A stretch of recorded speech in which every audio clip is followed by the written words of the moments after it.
Hello and welcome to another edition of the Stench of Truth. Thank you, Window Kitty, for attending.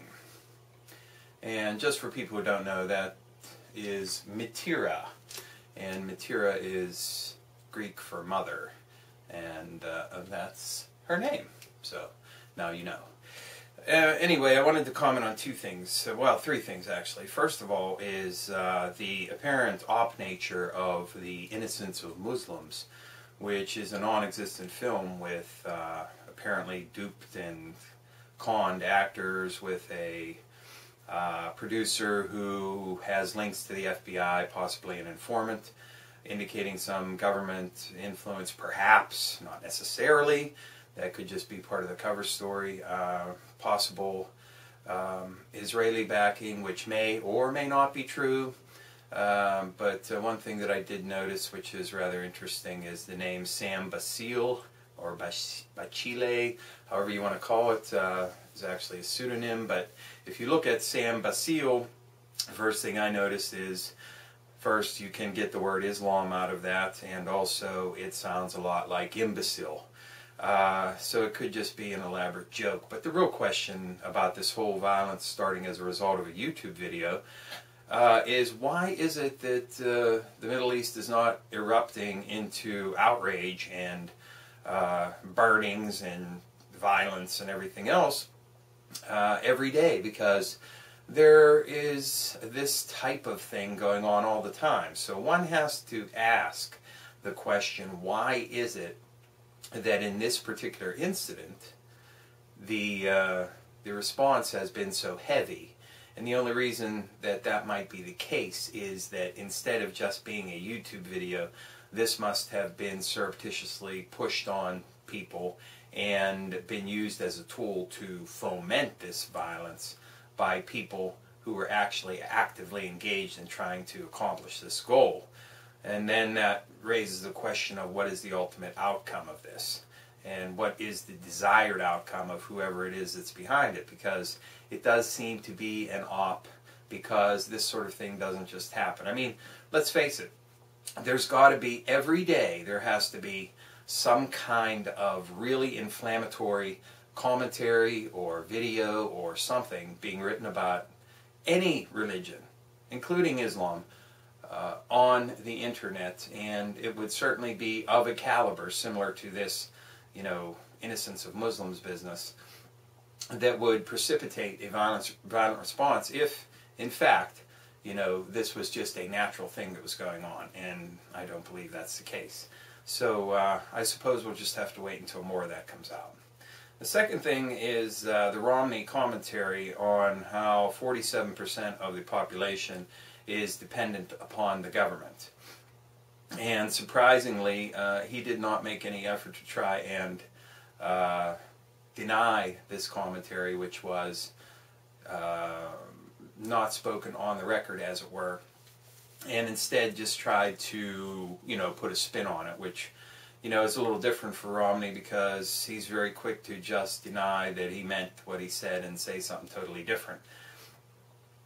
So the thing that gets me about this, and it has been said by others, so it's not something that I am original in, is the fact that it appears as though the right wing of the Republican Party and the right wing of the two-party, same-party corporate system has decided that they're going to put a complete imbecile boob as their candidate, and perhaps it's not meant to shoot him in the foot and guarantee Obama another term, but instead I think it's meant as a joke on the American people, quite frankly, and that is that there are still a large portion of people who are going to vote for Romney, even though he is a complete imbecile, total boob, warmongering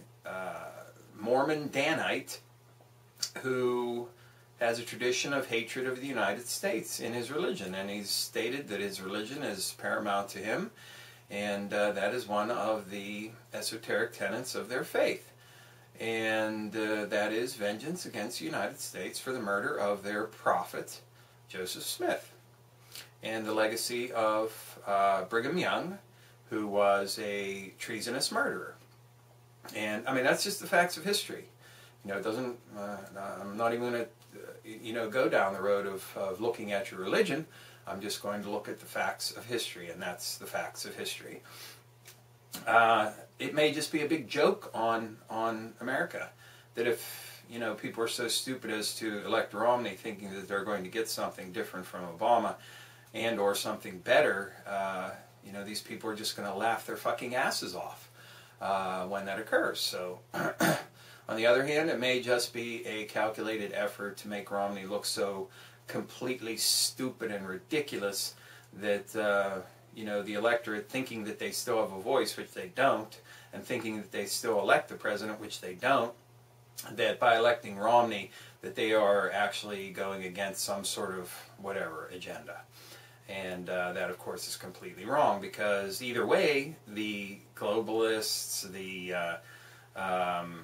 international traders, the international banking system, the interlocking free trade deals and multinational corporations are going to win, and everybody else is going to lose.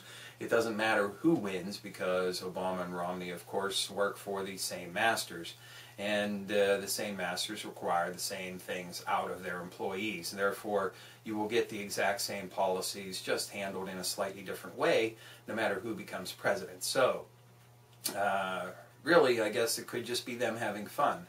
But then again, the violence in the Middle East and the commentary on Obama being soft and apologizing for the United States, etc., yada yada, maybe some form of October surprise. Who knows?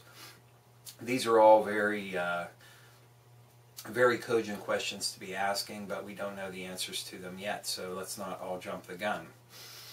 It just goes to show, once again, the complete and utter clown show that is this election season, and has been elections for the last many years.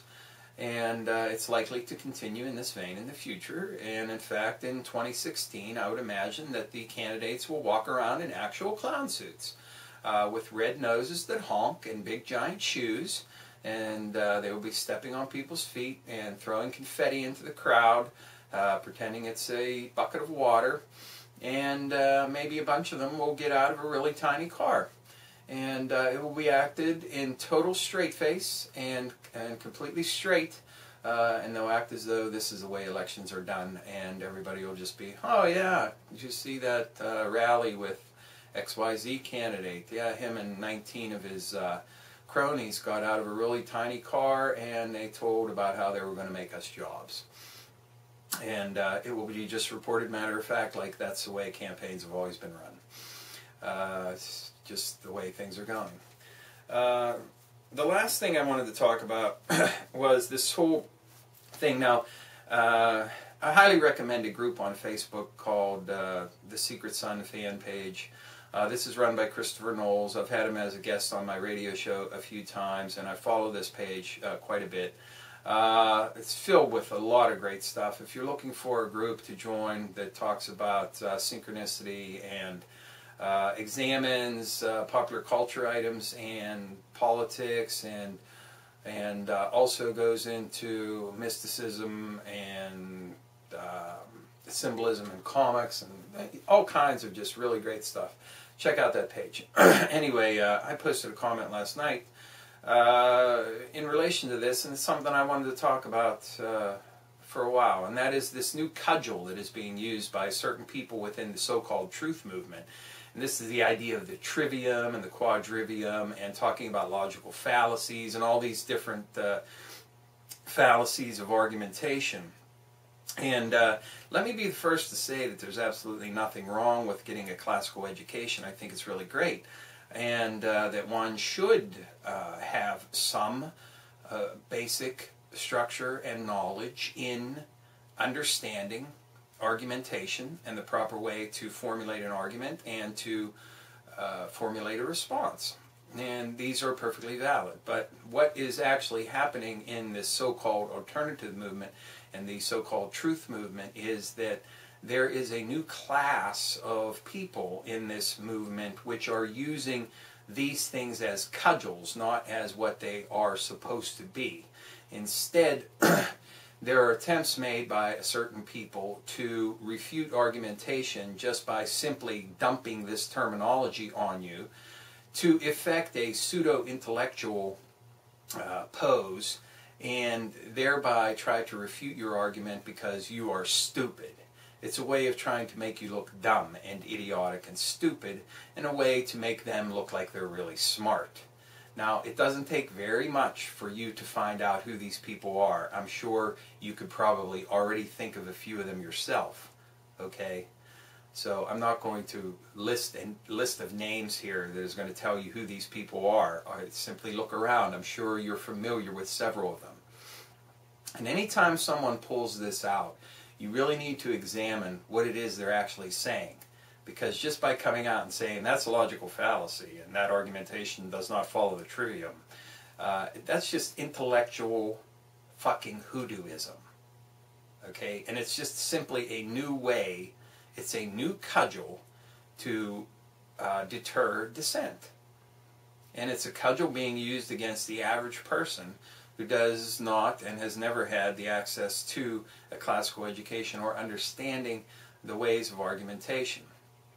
And you need to realize that this is just another branch off of this so-called truth movement, which is, you know, probably the furthest thing from it, that is used to cancel and nullify new ideas and new information by using a new weapon, and that is this pseudo-intellectual nonsense and bullshit of this Trivium and Quadrivium and all this other nonsense. When they start bringing out the terminology, it's a good bet that you're dealing with a skeptic in the sense that they have a particular agenda that they want to sell and or support. And any dissent from that is going to be met with whatever they can muster in opposition to it.